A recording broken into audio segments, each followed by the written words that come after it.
Imagine you see a homeless man playing the violin in a subway station.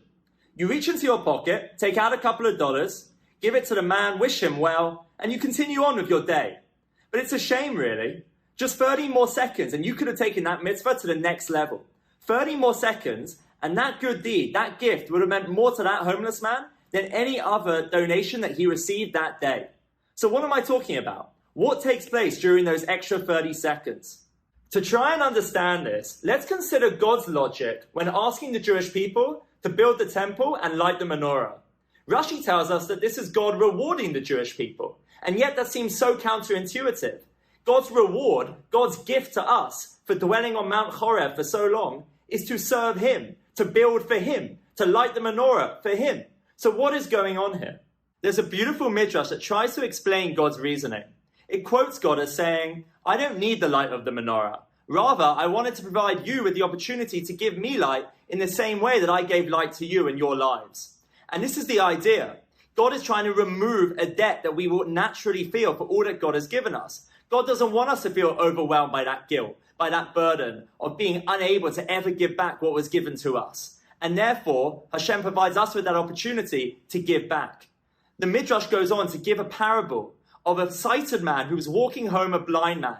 And as they reach the front door of the house of this blind man, as the favor has been completed, the sighted man makes sure that this is not a favor, that this is actually an exchange, that the blind man will no longer feel any guilt for the fact that the sighted man walked him home. He tells the blind man, go into the front porch, turn on a light for me, so that on my way out of your house, I'll be able to see where I'm going. And instantly the debt is removed. Instantly there's no longer any sense of guilt for that blind man. Rather, they've exchanged favors with each other. And that mitzvah of walking the blind man home has just gone up another level. When you see that man who's playing the violin and you give him that money, he's incredibly grateful to you. There's no doubt about that. But he also feels indebted to you. He feels a certain sense of guilt that he can never give back what you've given him. That all changes if you hang around for that extra 30 seconds. The moment you do that, you're showing him, whether you mean it or not, that you appreciate the music he's putting out there, that you appreciate the gift he's giving you of his music. And then you're no longer giving him money, you're actually exchanging gifts. He gave you the gift of his music, and you gave him money in return. It's an idea in psychology known as the Reciprocity Principle.